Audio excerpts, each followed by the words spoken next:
What's up, guys? Welcome to another video. Happy to have you on here. So today we're going to be looking at a very simple and simplistic library called the Medium editor.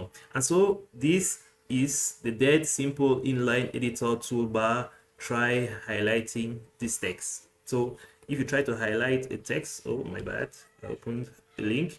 If I try to highlight this text, you see the toolbar moves on there, and this allows me to edit the text and add these customization features. And so this option really comes from the Medium website, where they have this customization feature on their text editor.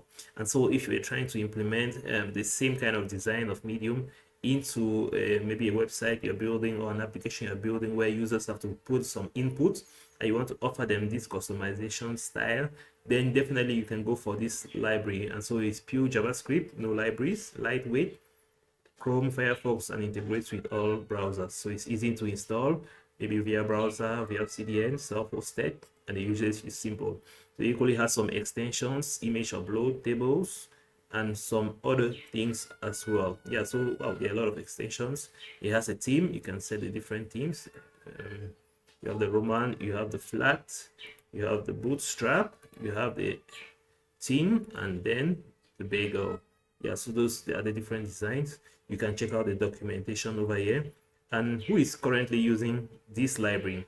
So you have these different companies which are using this library, and it's really straightforward and made simply. So it's made with love by these people out here. So it's a very simple customization option for your text editors that you can easily integrate.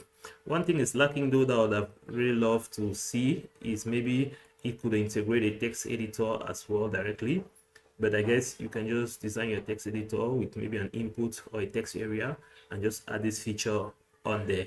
Yeah, so here we can see how it works. So if we go ahead and highlight something, you see how it appears, and I'm able to add these customization features. So if I want to make this a heading, I can easily do that, and so you can easily integrate that as well. So that's pretty much how it works. There's nothing complicated in it. Definitely check it out, and maybe you might want to implement this on your next text editors. So I hope you enjoyed the video. Catch you on the next one.